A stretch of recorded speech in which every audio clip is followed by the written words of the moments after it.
Hello everyone, আসসালামু আলাইকুম। আজকে আপনাদের সাথে আমার একটা কুকিং ব্লগ বলতে পারেন শেয়ার করব। এটা হচ্ছে শুধু রান্না বান্না আর হচ্ছে টুকটাক আম, ঘর গোছানো, এগুলোই আজকে ব্লগে দেখাবো আপনাদেরকে।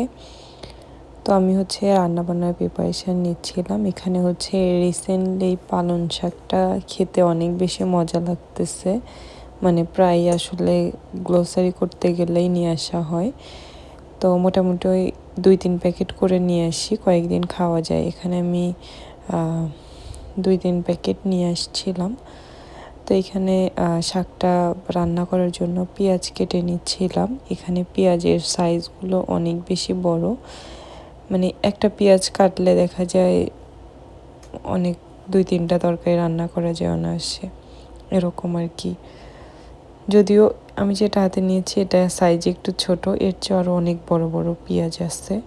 আর এগুলো মানে সিলতে গেলে যে কি পরিমাণে চোখ দিয়ে পানি বের হয়, আমার কাছে মনে হয় এটা অনেক বেশি কষ্টের কাজ অ্যান্ড প্যারা লাগে আমার।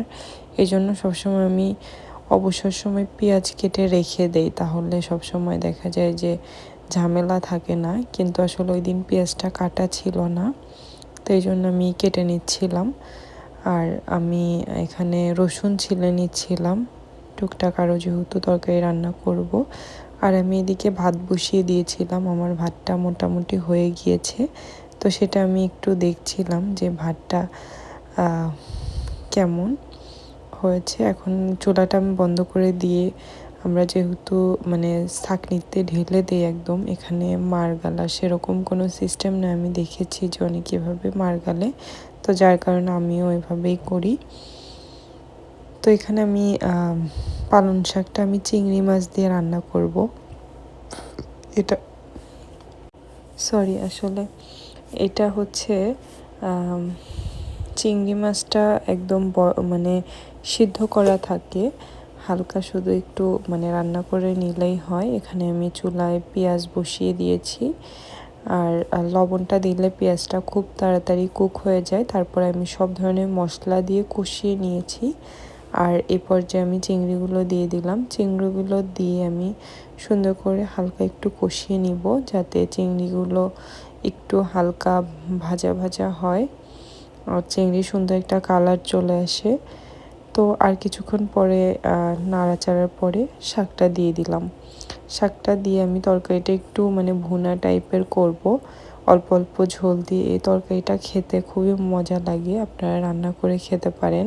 শাক তো সবসময় দেখা যায় আমরা ভেজে খাই, আমিও এর আগে পালং শাক এভাবে কখনো রান্না করে খাইনি, বাট আমেরিকাতে আসার পরে আমি এভাবে করে খাই।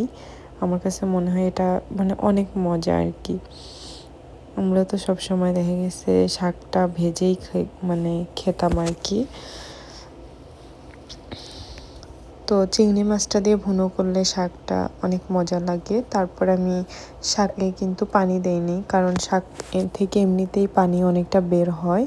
তো আমি রান্নাবান্না শেষ করে আমার হচ্ছে দেখলাম একটা পার্সেল আসছে, তো আমি পার্সেলটা নিতে আসছি। সাফওয়ান তো ঘুমাইছে, আর পার্সেলটা নিয়ে আমি এখন পার্সেলটা আনবক্সিং করব।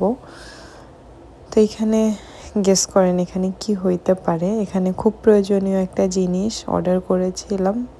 ব্ল্যাক ফ্রাইডে সেলে মোটামুটি অনেক কিছু কিনেছি, অনেকগুলো পাতিল কিনেছি, তারপরে হচ্ছে মানে এরকম আর কি কেনা হয়েছে। এটা হচ্ছে একটা ব্লেন্ডার, একটা ব্লেন্ডারে খুব বেশি প্রয়োজন ছিল। এখানে টুকটাক কিছু পেপার দেওয়া আছে, মানে কি জন্য যেন দিয়ে রাখছে জানি না। তো এটা আর কি আমি দেখলাম যে প্রয়োজনীয় কিনা। তারপরে 2টা ব্লেন্ডার, ছোট ছোট জার, সেটার জন্য আর কি এটা মুখা। আর উপরে একটা যেটা দেখতে পাচ্ছেন এটা হচ্ছে বেশ বড় একটা এটাতে কি করে জানি না, এটা এখন ইউজ করিনি। সম্ভবত এটাতে জুস অথবা অনেককে আমি দেখেছি এটাতে মানে মশলাও গুঁড়া করতে। এটাতে অনেক বেশি মানে ব্লেড থাকে, প্রায় 6-7টার মতো ব্লেড আছে। তো এই আজকে হচ্ছে এই পার্সেলটা আসছে, এটা হচ্ছে ব্লেন্ডার। আমার খুব বেশি প্রয়োজন ছিল। এখন সংসারের জিনিস পারলে খুব বেশি শান্তি লাগে, মনে হয় যে না কাজটা একটু সহজ হয়, কোনো একটা প্রয়োজনীয় জিনিস কিনলে মনে হয় যে থাক, আমার প্রয়োজনীয় জিনিসটা তো হয়েছে, তাইলে আমার এই কাজটা খুব তাড়াতাড়ি হবে। তো নতুন ব্লেন্ডার পেয়ে আমি এখানে অনেকগুলো মশলা ব্লেন্ড করে নিয়েছিলাম, আমি আগে থেকেই চুলে রেখেছিলাম। আর আমি ব্লেন্ডার করে সবসময় আমি এভাবে মানে করে রেখে দেই। আমি ফার্স্টে ব্লেন্ডার করে হচ্ছে এরকম করে প্লেটের উপর পাতলা করে বিছিয়ে দিয়ে পরে 1 ঘন্টা আধা ঘন্টার মতো ডিপে রেখে হালকা একটু শক্ত হয়, পরে এটা আমি চাকু দিয়ে সুন্দর করে ছোট ছোট পিচ করে পরে আবার একটু আধা ঘন্টার মতো ফ্রিজে রাখি, তাহলে এটা সুন্দর হয়। পরে সেটা আমি মানে পিস পিস করে আর কি বক্সে রেখে দিই, তাহলে রান্নার সময় খুব বেশি সহজ হয়। যে দেখা যায় 1-2 পিস যে কয়েকটা লাগে আমি দিয়ে সুন্দর মতো রান্না করতে পারি। আর বাচ্চা নিয়ে সবসময় দেখা যায় যে কখন না কখন রান্না বান্না করি, সে তার তো ঠিক থাকে না। আর দেখেন আমার ছেলেও ঘুম আসছে, আর এখন হচ্ছে আমার যুদ্ধ শুরু হয়েছে ঘর গোছানোর জন্য। এখানে এই যে সাফওয়ান খেলে সব কিছু মানে উল্টাপাল্টা করে রাখছে, এগুলো আমি এখন গোছাচ্ছিলাম রান্না বান্না শেষ করে। ঘরটা এলোমেলো থাকলে না আসলে ভালো লাগে না। আর ঘরটা গুছিয়ে সাফওয়ানের জন্য একটা দেখি পার্সেল আসছে, তো এই ব্যাগটা হচ্ছে সাফওয়ানের জন্য কেনা হয়েছে। সাফওয়ানকে নিয়ে যখন আমরা বাইরে যাই তো টুকটাক ওর জিনিসপত্র নিতে হয়। এখানে দেখি সবাই মানে ব্যাগ ইউজ করে, বাচ্চা থাকলে সাথে একটা ব্যাগ নেয়, তাহলে আমার অত ব্যাগ ক্যারি করতে হয় না। এটা দেখা যায় গাড়িতে যদি রেখে দেই তাহলে খুব ভালো হয়।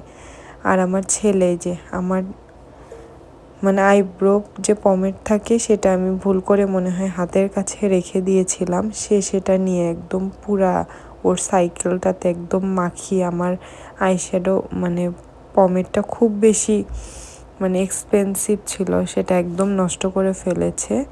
আর এটা হচ্ছে আরও একটা পার্সেল, এটা আগেরই ছিল, বাট সময় পাচ্ছিলাম না আনবক্সিং করার।